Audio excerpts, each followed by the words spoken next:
And you just hope that it is, in fact, a stable break and he can be back in 2 weeks' time. Yes, sir, there she goes.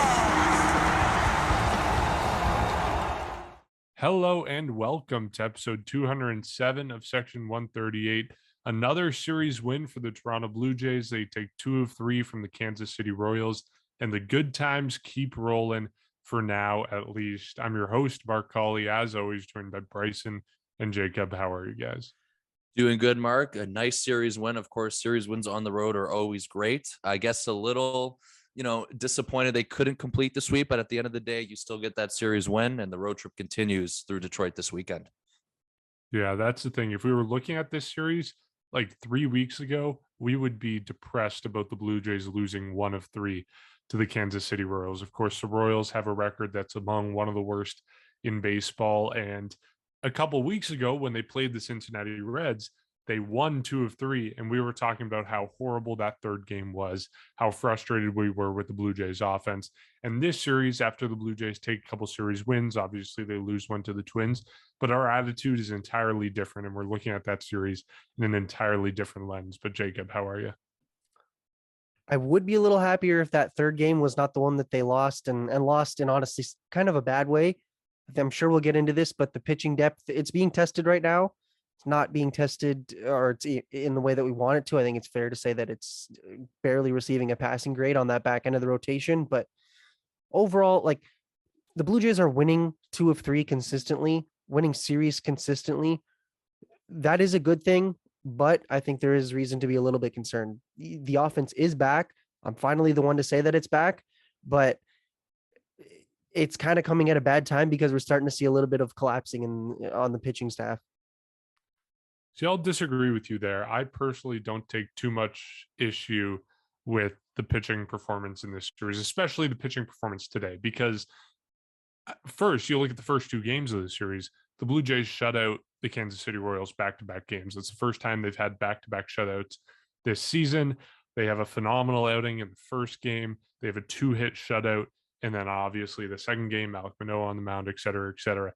I take your point about Yusei Kikuchi. Obviously that start was not ideal, but to me, he's the Blue Jays' 4th starter. And if you are going out there and losing every game Yusei Kikuchi pitches and losing every game that the 5th starter, whether it's Ryu or Stripling, pitches, you're going to be okay because you are winning most of the games that Jose Barrios, that Kevin Gausman, that Alek Manoah are starting. So to me, Yusei Kikuchi going out there struggling as he did today isn't the end of the world for the Blue Jays. Obviously, in an ideal world, you're going to want him to pitch better, and he has pitched better in previous starts. He had a really good stretch of starts in the month of May, and this is now his second back-to-back poor start. But to me, that's okay. It's not the end of the world. You're going to lose series eventually. I'm not too concerned about Yusei Kikuchi. I don't know about you guys, but to me, the pitching was fine, if not exceptional, this series. What I mean when I say it's kind of collapsing is the depth is definitely being tested. Obviously, Hyunjin Ryu, the news is not good. I think it's fair to say that he's not really a consideration for most of, if not the rest of the season, which then means you're going to have, well, we've seen Ross Stripling go in the rotation. I picked him up in fantasy, so I don't want to hear anybody talking trash about him, at least not to me, but he's going to take in a spot in the rotation that opens up a door in the bullpen. Is that Nate Pearson? Is it Thomas Hatch, who's been doing well? There's questions that do need to be answered. And unfortunately, I don't know, like, it's the bullpen's done well at parts of the season, or really for most of the season. We've seen Adam Simber do well. Jordan Romano's done well. Yimi Garcia, like, they've done well, the core guys that you need, but those long men haven't really been there. Partially, the Blue Jays haven't really needed them, but I think now the fact that you do kind of need them, you're now missing that long man out of your bullpen. Ross Stripling's not there. Even if you add Nate Pearson to it, that's still, like, that's an option. But what I'm trying to get at here is, like, the bullpen is eventually going to run out of breathing room, and that's going to kind of carry over to the starting pitching, because those two, yes, the starters do open the game, but those two areas do work hand in hand. And I think the last thing we want to see is say that the Blue Jays have this great depth of 4 or 5 great starters, and then Kikuchi kind of be a coin flip, and then Hyunjin Ryu is kind of done for the season, or most of the season. We'll know in the next couple of days, probably, when most people are listening to this, but it's the depth is being tested, I think, a little bit more than the Blue Jays anticipated. Yes, there are guys to take up that room in the minors and the bullpen that, can slide in like Ross Stripling. But I think the last thing that I want to see is a pitching staff look so good, and then all of a sudden you're missing a few guys in the rotation, so the bullpen takes over, and then other guys are taking over that workload. Because, like, look at what we saw today. Obviously, Ross Stripling's not in the bullpen anymore.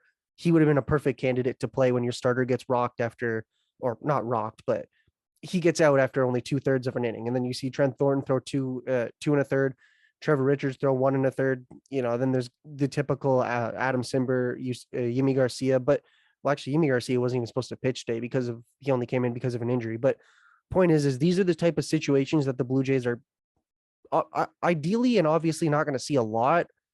But when things like this are happening, it's a little bit concerning, just because the last thing you want to see is go from a good rotation and a good bullpen to not even a full rotation, and then your bullpen's taking over, and then those guys who are in the bullpen have to kind of scramble it. Yes, like I said, there are guys that can take that room. The last thing I want to see is this kind of turn into the falling point of the season. And we saw what happened last year when the bullpen just kind of collapsed, and obviously very, very different scenarios, but just a little thing that I'm going to keep tabs on, I think, throughout the last couple series or next few series, as we've said with the offense. Keep tabs on it, see how it's doing. That's doing better. The core three in the rotation, Barrios, Gosman, and Manoah, obviously they're doing well. 2 of them are, within the top 5 of Cy Young voting, or at least the Cy Young watch. So that's not really a concern. But I would like to keep track of how this bullpen is managed, and really how the pitching staff is managed going into these next couple weeks. Yeah, a massive shout out to the schedule tomorrow for it being an off day after today. Like, this was, if there was a game tomorrow, there would have been concern for sure. There would have likely had to have been a move. Not ideal that Yusei Kikuchi goes 2/3 of an inning and you got to hand things off right away. Jacob, you were going over it. Despite Trent Thornton pitching well in those 2 1/3 innings, you burned through your bullpen on that last day. And of course, it's just frustrating. But prior to this game, I mean, no matter how bad the Royals are, it's still a successful series in terms of pitching. I mean, you shut them out 2 days in a row. You can't take any, like, that's tough to do no matter who you're playing. And that comes with starting pitching. That comes with the bullpen. And then, of course, today it just flat out, I know the game kind of started off and, the bullpen was working, I guess, a lot, pretty much for the entire game. I know it's disappointing for, I guess, the bullpen's performance today, but overall, I'm not like mad or anything like that. So I think I'm pretty much closer to Mark saying, like, I'm not disappointed with how the pitching has gone or anything like that. But, there's still a couple of takeaways from this series. And you touched on it a bit, Jacob. But I mean, like, Ross Stripling, his first start since replacing Hyunjin Ryu, he comes out, has 5 good innings. That was really good. And then I think the original plan, I believe it was revealed after the game, is he was expecting to go 4 innings. And then, of course, because of the efficiency and, of course, just because he's not stretched out, that's the reason why. And then he was able to get 1 more inning out of them. And then he had things off, which did really good. And it was a shutout way for the rest of the way, of course. And a shout out to Matt Gage, who made his MLB debut in this series. I mean, I'm sure you guys heard about his track record and pretty much just the story and the journey that he had to the major league. So it's always a nice feel good moment for that to happen. And then that pretty much happened. And then in the second game, despite Alek Manoah not being sharp, he managed to get 6 innings. And you guys probably saw that funny interview after asking, where does that extra gear come from? And then he was saying it comes from the transmission. I mean, he wasn't that sharp, only 4 strikeouts, but he managed to get through 6 innings without allowing a run, despite allowing a lot of traffic on the bases. You hand things off to the bullpen again. It looked well, or it was well the entire way. And then Jordan Romano, somebody who hasn't pitched in a few days, comes in and gets some work done. And then today, again, well rested. Everything was well rested because the bullpen actually wasn't overworked this series, which is also why it managed to be okay today, despite the result. That happens. The struggles of Trevor Richards continues. I think he allowed 3 earned runs today and just over an innings pitched. And then, of course, a couple of runs throughout the later part of the game. But the main highlight from this, and obviously the cause from this, was Yusei Kikuchi. And it's frustrating because it's like Jose Barrios in terms of consistency. Both of them have been inconsistent. Of course, 2 different pitches, but all I'm saying is that's been the issue with Yusei Kikuchi just as much as it's been with Jose Barrios. You feel like Yusei Kikuchi turns a corner when he makes these adjustments, and then there's kinds of there's starts here where he kind of goes backwards, and then he did the same thing his previous start where he didn't exactly pitch that good against the Twins. So those are a couple things that happened with the starting rotation, with Yusei Kikuchi, and it translates to today. And just especially because of the May that Kikuchi is coming off of. I mean, he had a pretty good May, which is also why this is kind of frustrating. I think he had a 2.36 ERA through May. And of course, that came with the 1.05 whip. So you felt like he really figured things out. And he comes in today just struggling. So that's pretty much what happened with him. And now you look at it, they got to go back to the drawing board, it feels like, because that's 2 straight starts where he hasn't been sharp. The bullpen continues to, lack that swing and miss guy. So it's just being all, I guess, tested at the moment. And, just pitching performance, still a successful pitching series for this team. Again, you shut out the Royals twice, which is good. And then today you allow 8 runs, which definitely wasn't good. So I'm not overall concerned at all. And we'll see what happens, I guess, throughout the next week or this upcoming week in Detroit. Yeah, and to me, that kind of volatility that you mentioned, the fact that we haven't got consistent performances from Yusei Kikuchi the last 2-3 times out, that's okay because he's a 4th starter. Like if this is Alek Manoah or Kevin Gausman we're talking about, yeah, you're the ace of a rotation. You should be going out there and dominating and shoving every single day. But it's Yusei Kikuchi. Yusei Kikuchi is not an ace. He's a 4th starter. The Blue Jays brought him in to do exactly that. And to me, you're going to have these outings. Even aces have these outings. Look at last year, Ross Stripling, the 2-out start in Buffalo against the Red Sox. Even earlier this year, opening day, Jose Barrios against the Texas Rangers. I mean, just terrible starts from pitchers who are normally otherwise pretty good. So it's going to happen. It's going to happen. He's a 4th starter. It's okay. The thing that I would say is that, yeah, you talk about Yusei Kikuchi's dominance before today and before his last outing against the Twins. He's been really good for the Blue Jays in the month of May. He put up a stretch of 5 consecutive starts where he'd given up 2 earned runs or less, most of those starts getting into the 6th inning. For a 4th starter, to have a month like that and to put up 2 bad starts, all you can do is shrug your shoulders and move on and hope that he gets better and assume that he will, and assume he'll have a couple other good starts and assume he'll have a couple other bad starts. That's just the nature of baseball with a 4th starter. And he, it's the Steven Matz guy. It's the guy who we saw last season go out and have stretches where he was putting up Cy Young numbers. Started the season for Steven Matz last year, absolutely phenomenal. And then he tails off in the middle months. And that's the type of performance we're going to get from Yusei Kikuchi. And to me, what we saw today was par for the course. Frustrating to watch in the moment, but that is quite all right. And one thing I do want to quickly mention is Yusei Kikuchi wasn't even getting hit hard. His command was just not there. So you can work on that. You can go do bullpen side sessions. He has obviously now, I'm assuming 6 days to work on it because of the off day or however many days. I don't know. Actually, I think there's this off day and then there's like 37 games in 38 days, but he has time to work on this. Like you can teach command to a major league pitcher. He obviously has command. He did have 2 strikeouts. So he did get 2 outs. So he is able to get batters out. It just was not there consistently with the 4 walks and the bloop singles. It was funny. I think somebody on the broadcast said this wasn't even a baseball game. It was just a bloop single competition. And Royals unfortunately won that one. But point is I'm not I said I was concerned with the whole pitching staff, but if I'm talking about Yusei Kikuchi specifically, I think he'll rebound. This, I think, is just a blip. It's not like it's indicative of how the rest of his year is going to go.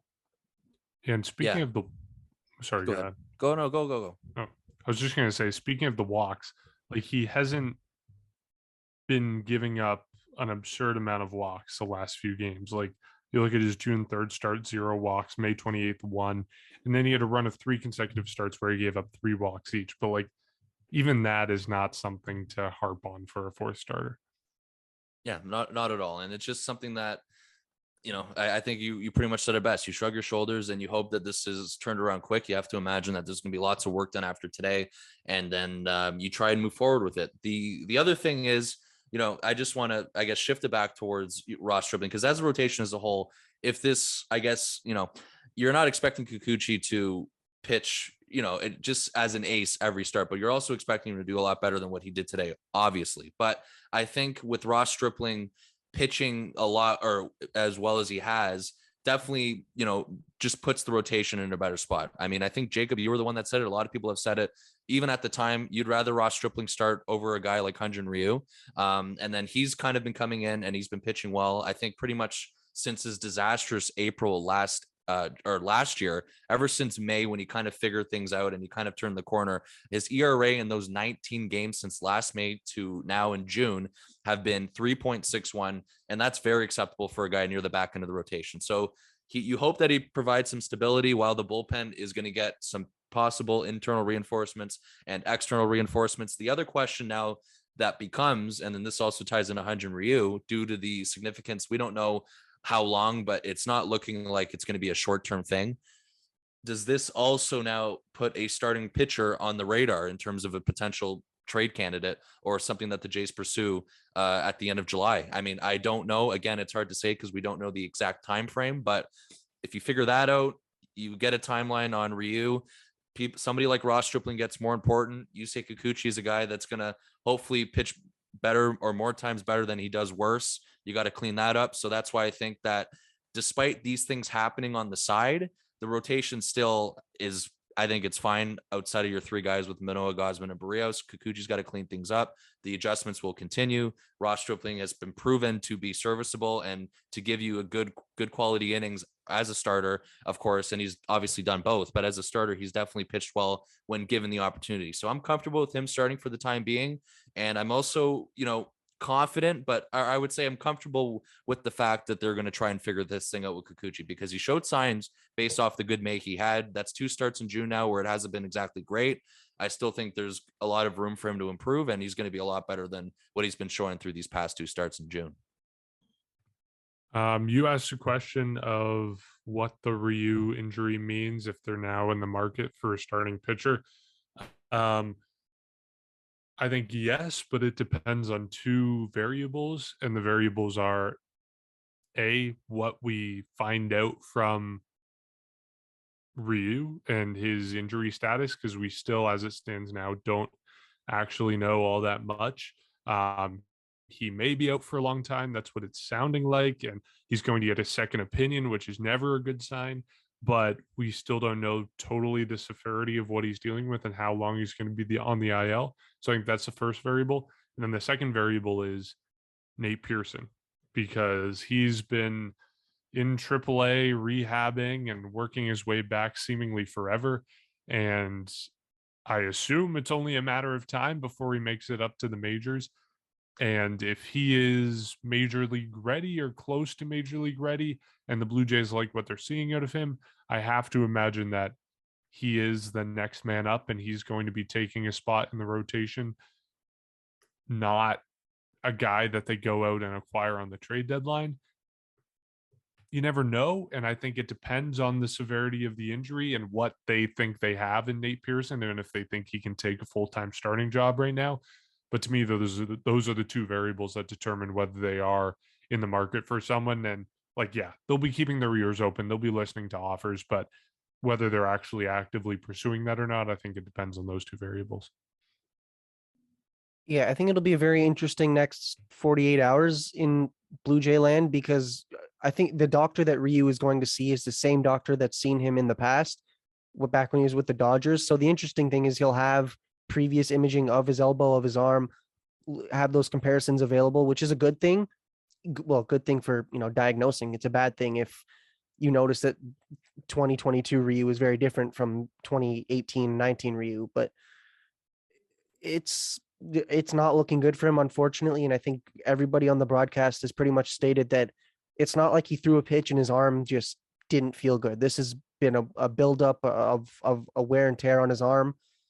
Unfortunately, I don't want to speculate at all, but usually when it's an elbow, when it's a UCL type of issue, that's what it is. It's just a wear down of that elbow. And I think I mentioned this when we talked about Tim Meza returning, how it's not you throw the ball and now you're just injured. It's a buildup, and things wear down, and there is that one snap, but it's the snap of a long journey or behind a long journey. And you hope that that's not the case, because if that is, that essentially, puts his tenure with the Blue Jays to bed, because that's, at least an 18-month or 12 to 18-month recovery period.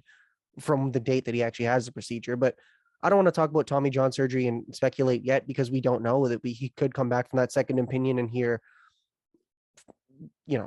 X amount of months and then he's back. But that I think is the biggest thing is what Ryu's health is like, let's be real here. It's not even just a factor for this season, but it's also potentially a factor for next season. And for Ryu, it's a factor for potentially the rest of his career because he is aging. He's older.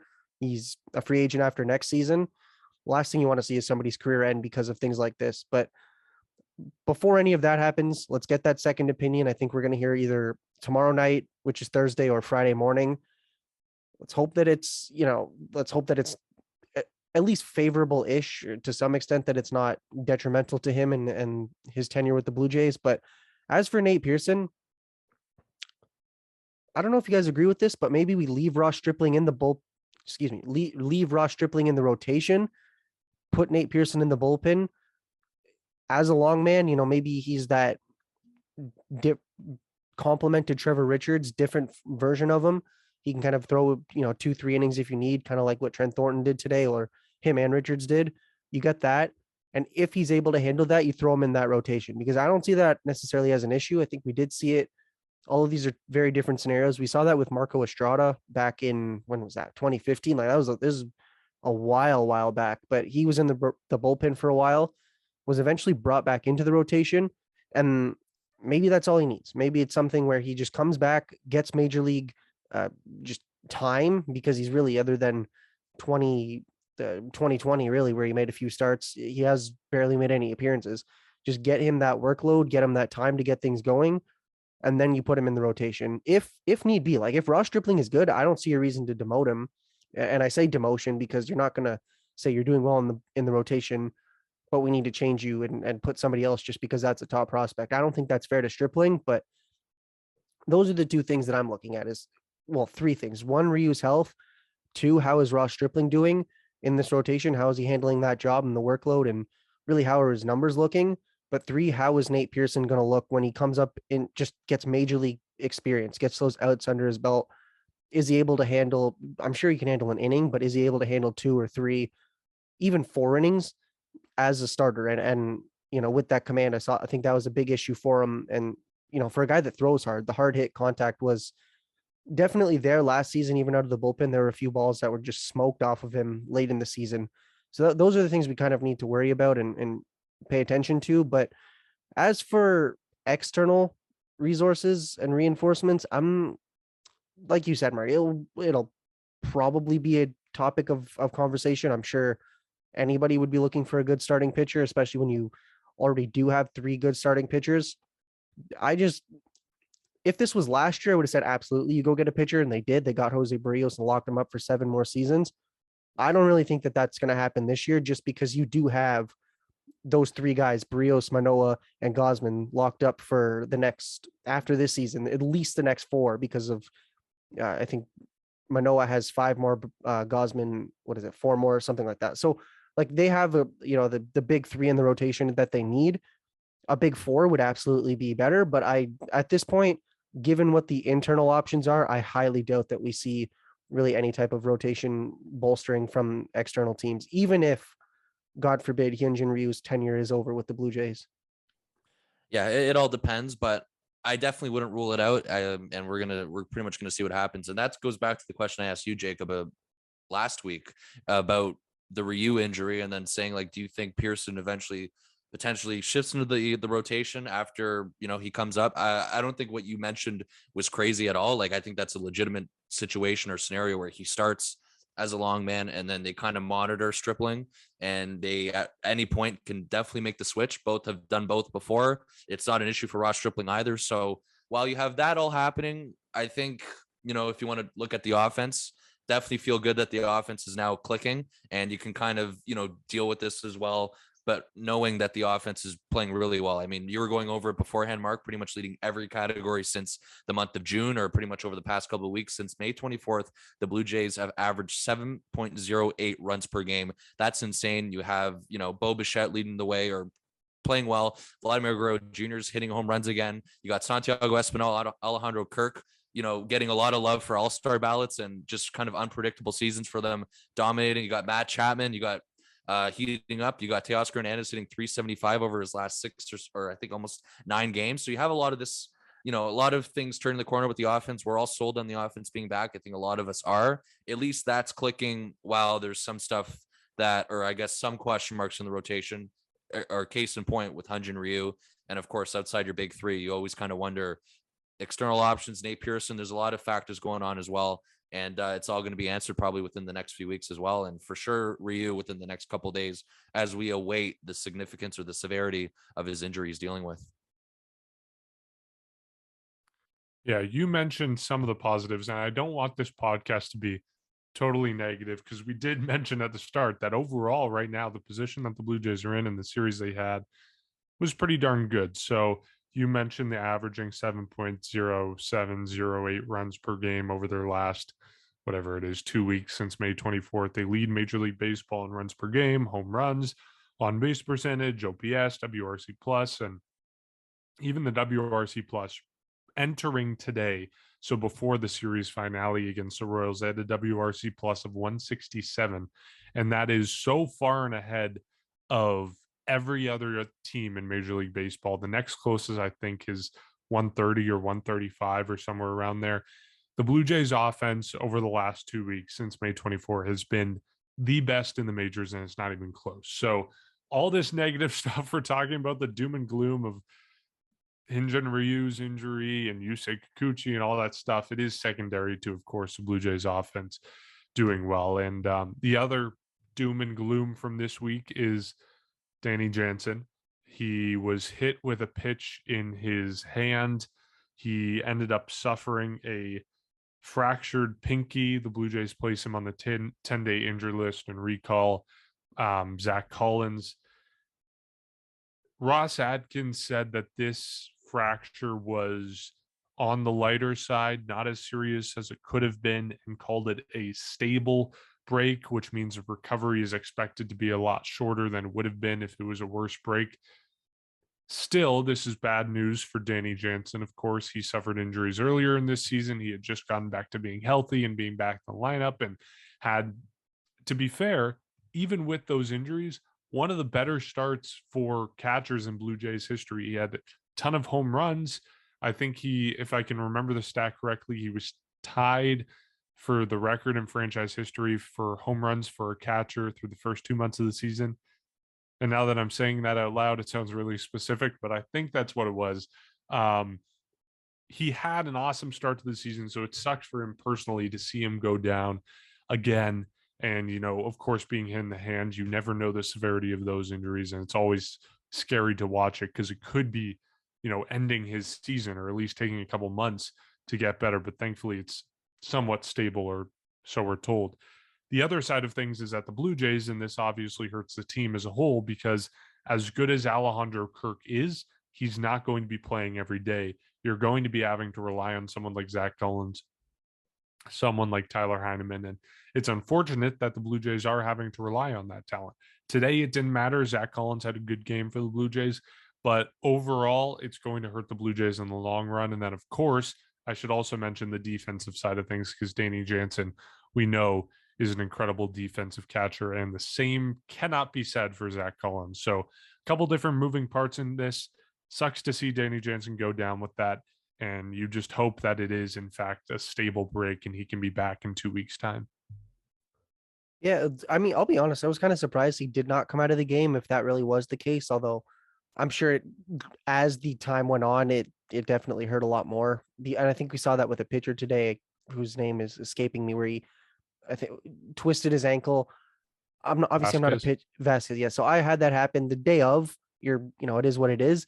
But the morning after is, obviously, I'm not a major leaguer, so I'm not, a pro athlete. Really? But You don't say. My point is it hurts 10 times worse, like 12, 24 hours after the actual injury. So I'm sure that's probably what it was. And I think it might have been Arash Madani, but somebody mentioned 30 minutes before yesterday's game, the second game of the series, that Danny Jansen was walking around the clubhouse and his hand was just completely flat. Like he could not even move it. So let's hope that it's at least, or at most maybe a month 3-4 weeks of recovery. I think they said 2-ish weeks of just like no action, and then he gets back into things.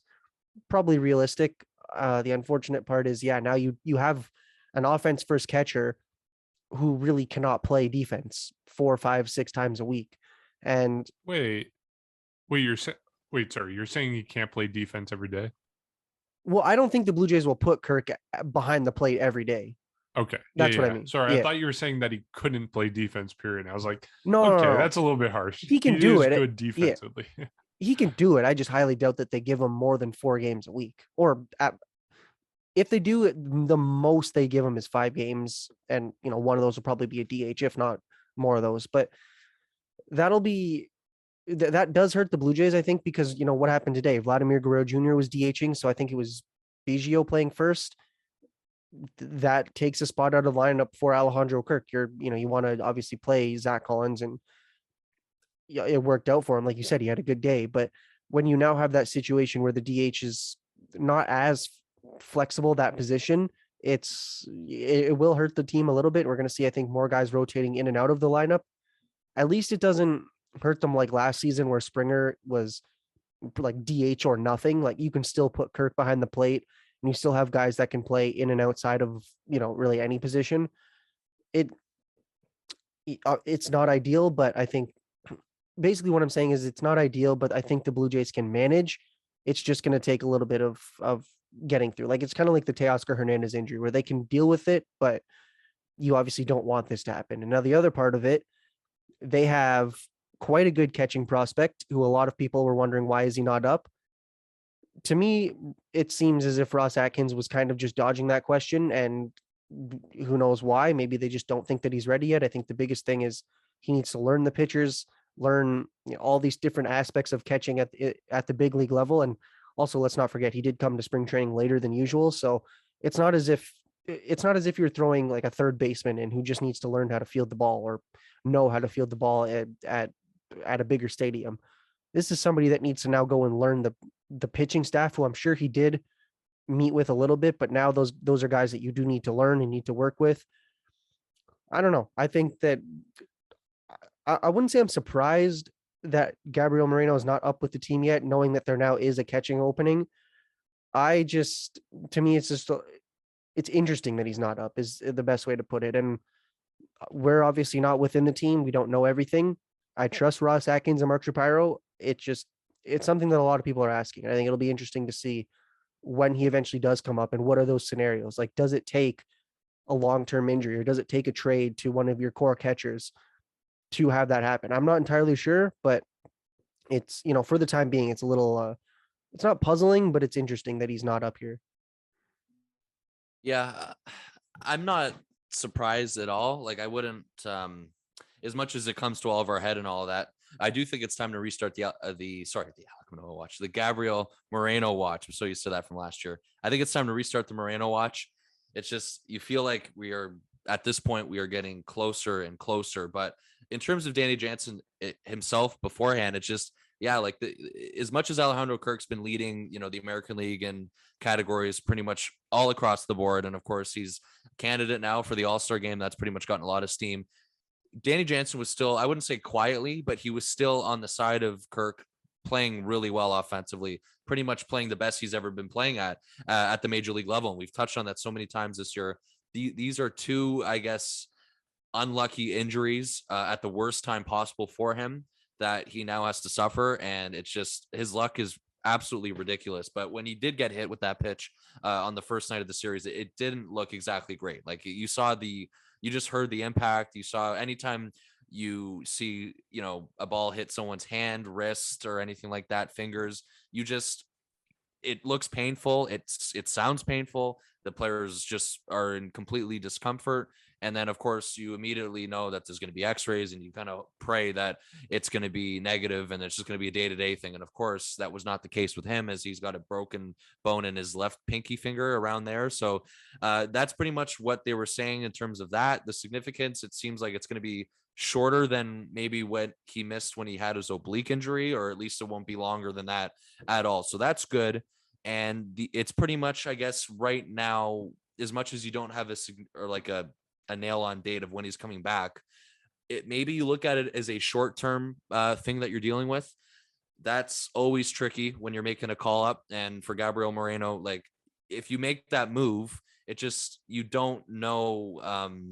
It's a little bit of a risk. That's all I'm saying, is that it's a short-term thing, but I still think there's a chance it happens. I think it's definitely getting closer and closer. Like Gabriel Moreno is hitting the ball really well in AAA. I think he had a little bit of a slower start to the year in general, but definitely over the last, I guess, month, he's really heated up, hitting 323 with an on-base percentage of 377, a slugging percentage of 406. So he's heating up. He's only got 1 home run this year, however, but he's just seeing the ball really well, or getting pretty much a lot better in AAA Buffalo. He's playing really well defensively from what we've been hearing. So it feels like he is knocking at the door. And then it just felt like as well, we pretty much brought this up last episode, or at least I did, saying with Jansen and Kirk both playing well, you just felt like this didn't have to be a rush decision for them. And then, of course, it also kind of went further in a conversation that you brought up, Mark, in terms of the whole Alejandro Kirk topic. There was a good discussion on that. You know, when one guy goes down like that, it suddenly it pretty much changes. But again, we are expecting the Jansen absence to be short term. So I don't know if you see Moreno come up. It's definitely an option. I wasn't surprised at all that it was Zach Collins that got recalled. He was hitting the ball, or he wasn't exactly hitting the ball the greatest with Buffalo, but he had a couple of home runs when he was down there for about maybe 10 games, 12 games. So that's where you sit with that. It's just, I really like it. Just Alek Manoah last year, I think we felt like it was inevitable, and it was a needed move for them to make the move, like just for them to call him up. With Gabriel Moreno, I really have no sense of when it's exactly going to happen in terms of calling him up, just because, again, with the catching situation, the depth is one of the best in baseball for catching, and that's outside of Moreno with Jansen and Kirk. You don't really have a clear idea of what the plan is, because of course he's playing well. If it's a short-term thing, do you take that risk and bring him up? What happens if he plays really well and then Jansen comes back? Or what happens if he struggles in those short amount of games he gets in? Probably. It's just, there's a whole lot of if, ands, or buts. And then I think that's why it's hard to say. But again, he's very close to being called up. And if it does happen, I would not be surprised. I'll tell you what happens if he gets called up. He's playing well, and then Danny Jansen returns. Someone's getting traded. And I know we talked about this last week or last episode. Here we go again. I don't want to dig up fresh wounds, because everyone seems to be pissed at all three of us for what we said. But someone's going to get traded. And that's if the Blue Jays have not called up Gabriel Moreno at this point, when he is in AAA, and you brought up the numbers 323, 337, 377, 406 /line, like when you're doing that well in AAA, there's no reason for a team to not call you up, except for the fact that the Blue Jays have no room for him in the majors. And that, to me, is the only reason that I can come up with. And like there's a trade at some point. A trade is incoming. It's inevitable. It's going to happen, because the Blue Jays have too much talent at catcher. And I understand the rationale of not calling up Gabriel Moreno now, because like you say, it puts the Blue Jays in a really bad situation. For one, it starts a service time clock in Gabriel Moreno when it seems like they aren't totally confident that they want to start it yet. Two, it puts them in a crappy situation 2 weeks from now when Danny Jansen comes back and they have 3 guys who are really, really good, and they have to offload one of them really, really quickly. It puts them in a terrible situation if that happens. So you don't want to call him up now, but the only way this situation gets solved is if you trade someone. So I know we got a whole ton of crap last episode for even suggesting the fact that Alejandro Kirk might be traded, but to me, the stock is high with him. The stock is high with Gabriel Moreno. The only way this problem is solved is if one of these guys gets traded. That's all I got to say. To the people that completely just shut us down, I think you need to watch the whole episode last week, because like on the surface, trading Alejandro Kirk, trading any of the 3 catchers might not make a ton of sense right now, but you have when teams have a third catcher, it's because it's a veteran guy, or maybe just, why not, the room's there like it was earlier in the season. It was like, well, we can do this. And this was also before Danny Jansen really started to show how good he was offensively this year. You're not going to have three stellar catchers. Like this to me, and I know this is not necessarily comparable, but that would be like having three goalies in your NHL bench or on your NHL bench. You don't need that. Like, first of all, goalies play the whole game. And second of all, you're not going to be like, oh, well, we need three goalies now. Like, that just doesn't happen. You don't need three catchers if they're going to be equally good. Like, yes, if you're going to have Jansen actually catch like at the position and Kirk DH, in an ideal world, you would do a third catcher on your bench. God forbid anything happens to any of them, an injury, and then you have to swap them and for that game. But it doesn't make a lot of sense, is I think the best way to put it, especially if the two are good. Like if Kirk or Jansen or any of them were struggling both defensively and offensively, or even just at any of those areas, then you consider it. You say, okay, well, why not? We'll give him an opportunity. We have nothing to lose, but you have something to lose if you bring him up now. And that is you then miss out on playing time from somebody else. And you were right. I think a trade is it's not likely now, but in order to fix this situation, somebody has to be on the move, if that makes sense. Like you can't add somebody if you have two spots available. You're not going to add a third spot and just be like, oh, we'll make it fit. Like that's kind of not how it works, at least in this position. It's not like outfield where you could have 5 outfielders or an extra infielder. Catching is very different. You play that specific position, and they're not going to put Kirk or Jansen at first base. I'm going to put that right out the window. I'm not going to see what happened with Russell Martin a couple seasons ago, but it just, as good as it would feel to see a top prospect again come up, it just doesn't really make sense right now. You do not have the room for it, and I don't think they will have the room for it until at the earliest, the trade deadline, if something is not made by that time. It's just, yeah, like I told you, and I'll say it again because it's kind of the same thing. You don't know, you could see go either way, is pretty much. If he comes up, he comes up. If he stays down, you understand. For me, I'll say it again, I still would be very passive aggressive, or very cautious, I should say, with the idea of trading someone like Kirk, but I understand the point that both of you present. And then I do agree with you that the catching situation needs to be dealt with at some point. I just look at it, maybe if you can try and hold off till the winter, just because of how good it is. And then here's the other thing. I mean, it's an option. It's an idea. I don't know.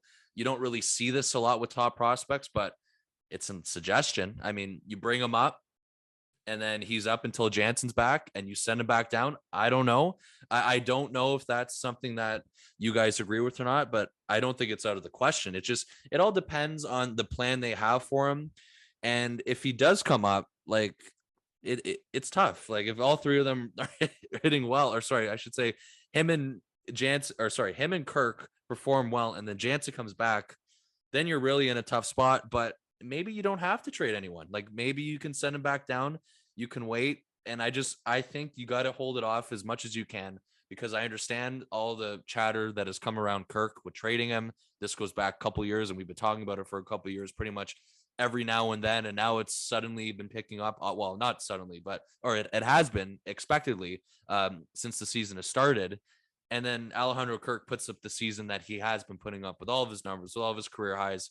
It's just, I know the depth is pretty much, there's a lot of depth catching wise, and it's something that has to be dealt with, but it's just somebody that is that good and those tools that he brings, it's difficult for me to consider it.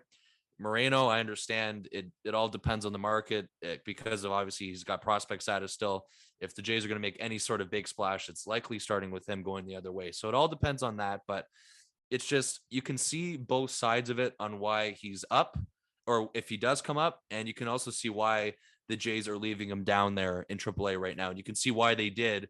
I mean, this series alone, maybe that changed at some point this weekend. Who knows? I guess there's always a slim chance, but I feel like the expectation is that Zach Collins will still be on the roster throughout the weekend. I mean, I really don't know, but again, it's 50-50. That's all I'm saying. It's a pickle for sure. The Blue Jays are stuck in the middle of a very difficult decision. And I mean, if you take Ross Atkins at his word, Gabriel Moreno was in the mix to get called up instead of Zach Collins. Ross Atkins said, quote, "Gabriel has been awesome. He's continued to improve. He's in a really good spot, and he's very much in the mix for us. But to me, you can't call him up mid-season, then send him back down. This is the number 4 prospect in all of baseball we're talking about. This is not some guy down on the depth chart that the Blue Jays are calling up to fill a spot last minute. This is one of the premier catching prospects in Major League Baseball. It's Adley Rutschman and it's Gabriel Moreno. You can't be flipping a coin and saying, we'll bring you up for 2 weeks, we'll send you down, we'll start your service time, we'll screw with your travel schedule. You can't be saying that with the number 1 prospect in the system, one of the top 5 prospects in baseball. This is a guy you have to treat carefully, you have to treat deliberately, and make your decisions planned and ahead of time. This is what we saw with Alek Manoah. It was a definitive decision. We're calling him up at the end of May, and he's been there ever since. This is what we saw with Vladdy, when he was first called up, end of April 2019. He struggled for the first bit. He didn't have great numbers for all of 2019. The Blue Jays didn't say, yeah, we'll send you down to AAA and let you figure it out there. They made a deliberate decision. You are a Major League Baseball player now. You are ready to play in the majors. We're keeping you here. And it paid off in a couple years' time when he had his breakout season last year. So to me, you can't be calling him up on an interim basis and sending him back down. You need to call him up as a definitive decision. And for the Blue Jays, you can't wait until the offseason to solve that problem, because in my mind, if you wait until the offseason to make a move, you're not calling up Gabriel Moreno at all this season. And to me, that's a very bad decision because we see the numbers he's putting up in AAA. So all these things said, I really think the Blue Jays are trading someone. Bottom line, for the second week in a row, I'm going to say that definitively, that they're trading someone. And I'm willing to bet you, like right now, Ross Atkins has 5 texts and 5 messages on his voicemail system asking about Gabriel Moreno, Alejandro Kirk, or Danny Jansen, because teams just don't have depth at catcher. It just doesn't exist. And the Blue Jays do, and they're in an incredible position, and they should be using that right now to make a trade before the trade deadline. Okay. So that's the Danny Jansen, Gabriel Moreno conversation and the Alejandro Kirk conversation for a second consecutive episode. Any closing notes that you guys have, closing thoughts before we get to the series predictions for this upcoming set? One thing I do want to say, and I mentioned this earlier in the episode, the Blue Jays are about to play a lot of games in equally as many days. I know I said that they're not going to go with 3 catchers, but if they're playing this many games in this many days, I wouldn't be surprised if something interesting happens, whether it's catcher, position player, pitcher. They're playing a lot of games. Yes, they still have a couple series against the Tigers, and I think the Orioles are after that. So, some games against not necessarily great teams, but I think it'll be an interesting month of June, because obviously the trade deadline, it's August 1st, I think it is. So you have the rest of June, you have July to figure stuff out. I think this is going to be a very, very interesting month for both the team on the field and the team off the field. Because like you said, I'm sure these trades, they're being planned right now, if there is going to be anything. Yeah. And on top of that, I mentioned it last episode, and I guess I can mention it again, is that yes, the schedule is pretty much condensed. I mean, for the next month, you were talking about it. And then you have, of course, throughout the weekend, you have the Detroit Tigers, you had the Royals this weekend, and next week you have the Orioles. So these are all easy opponents on the schedule that you should take care of. They're critical over the next couple of weeks. I understand that you guys maybe still are a little too early to look at the standings, but the Yankees still don't lose games, and it's a little annoying. It's getting pretty annoying. I should say it is getting annoying at this point that they still win games. So you hope that they can make up ground over these next couple of weeks. And then, I mean, just going back to what Jacob said, anything can happen. You could see a Gabriel Moreno call up. You may not see one. And then we're right back to square one talking about this next week again. And then for people on YouTube, watch the video before you comment. It is really recommended, highly recommended for your sake and for our sake, before you just destroy us with, I wouldn't say hate comments, but just with some criticism. So that's that. It is an endless conversation, and it's probably the most interesting conversation, which is the catching positions. You can there's many scenarios that are in play. And there's definitely a lot of opinions on it as well. So we will see. I will say to everyone who's commented and given us crap about this conversation, there is a fair argument to be made. And the reason that we're having this conversation for the second time in a row on the podcast is because it's controversial and because there's lots of different opinions flying around and there's a lot of different parts to this equation. So yeah, it's fun to talk about and a lot of different opinions are valid. So obviously enjoy all the discourse that's going on about this because it's a lot of fun to talk about. Okay, 3-game set against the Detroit Tigers. It is Kevin Gausman, Jose Barrios, and Ross Stripling on the mound for the Blue Jays. What are our predictions? I'm going to go get my Swiffer because I'm going to predict a sweep. I'm saying that right now. Okay. Wow. Jacob, we both predicted sweep. Didn't work out. Mark was right. 2 out of 3, just because he said 2 out of 3 for no reason. I'm on a roll. You are on a roll. I think that's I will give 2 you that. consecutive correct series predictions. Okay, so perhaps Mark will be maybe again what happens, but I can't believe I'm doing this again. I'm going down with you on this one. A sweep. The Detroit Tigers are another team who has not played well this season. You got to take advantage of these games. You got Jose Barrios, who's coming off a really good start. You got Kevin Gausman. Curious to see if he's fixed anything potentially with his release points or his tipping of his pitches. Get it going, get back on track. And then, of course, on that Sunday game, you got Ross Stripling again. 5 or 6 innings, or I should say most likely 5 as well, as he's not completely stretched out. You'll take that. The offense is pretty much playing well. Alejandro Kirk, a catcher offense. He continues to pitch or hit well. Maybe you see Gabriel Moreno this weekend. I don't know. If that is the case, another conversation next week, but a weekend to take advantage of these games, beat the Tigers, sweep them. And get on a roll before you see that Oriole team for the first time. Oh, yeah. We know the Blue Jays have to be hot to be able to beat the I'm just saying, we've seen a lot of hot losses in Orioles. the last few years. Oh, boy. Okay, I'm going to be the contrarian once again and say 2 of 3 for the Blue Jays. And this time I actually have a rationale because Detroit, as bad as they may be, 23-33 on the season, they are 6-4 in their last 10 games. And you look at the starters I mentioned on the Blue Jays side of things. On the Detroit side of things, they don't have great starters lined up for Friday or Saturday, but in Sunday's game, they have a guy, Tariq Skubal, who is starting, and he has a 2.33 ERA this season, a 5-2 record, 1.8 WAR already after 2+ months of the season. So, and he's going up against Ross Stripling. So I think Blue Jays are going to lose that game on Sunday. They're going to win the first 2, kind of like what we saw in Kansas City. All right. Lots of fun this episode. And before we go, need to, of course, bring up listener thoughts. Only a few for today. We have one from James Hane, who says, is Yusei Kikuchi ever going to be a reliable starter? We kind of talked about that earlier this episode. He's a 4th starter in the rotation. Maybe, maybe not. Who knows? A little bit of an inconsistent performance from him. James also says, should have been a sweep. And yeah, you get what you can get with the Blue Jays. And then Talks Ready, again, criticizing us for what's going on YouTube. But he says, interesting series. YouTube curse got us, though.